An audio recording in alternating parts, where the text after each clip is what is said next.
the one piece of career advice you wish someone had given you when you were starting out? I think for me, from a clinical perspective and a nursing perspective, it's not to ignore the diversity of options available to a nurse.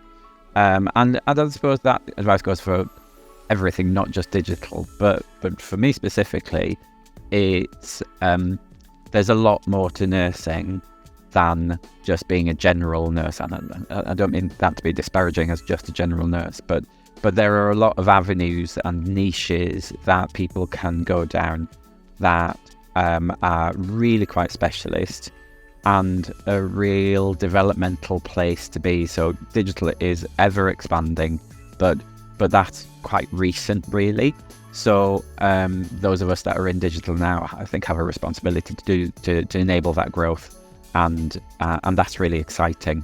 So that's a really good place to be, and quite exciting. And I think that's a good piece of advice to have in a career path.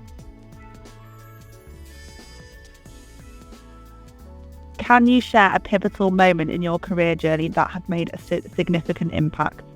Yeah, I was thinking about this, and I thought it's some time ago, actually. So when I was an ED charge nurse, I was seconded to put the ED system in, and this was back in 2005 or 6 or something like that.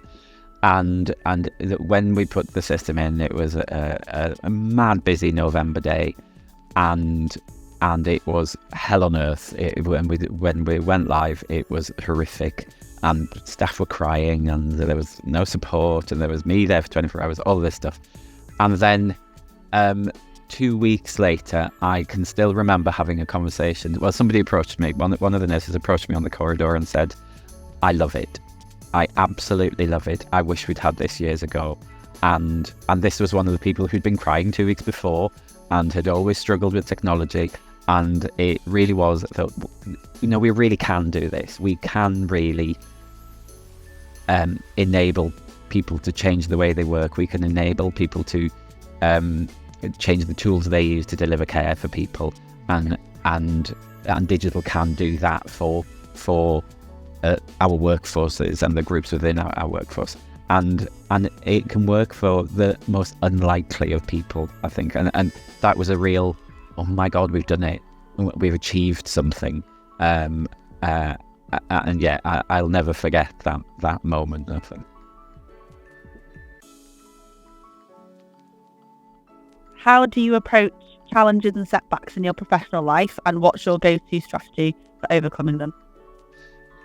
So I think most of the challenges are about people, resistance to change, and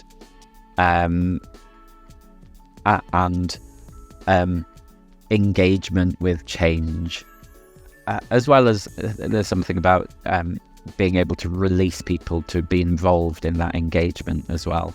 I think those are the biggest challenges we have from a clinical point of view, and when we're implementing digital change. And my go-to strategy is to be really personable.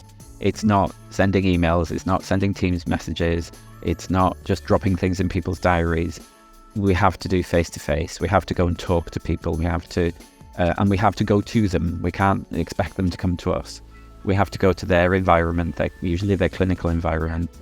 We have to catch them when they're free. So we have to make ourselves available, I think, and yeah, being really personable with a people attitude, I suppose, to really engage with people at their level. It's a huge investment in time, but it's absolutely worth it for those people who are resistant, because that's usually because they're anxious and worried about implementing that change. So they just need that assurance that it's going to be okay, and it'll only be okay if we involve them in that change. And I think it's worth that investment.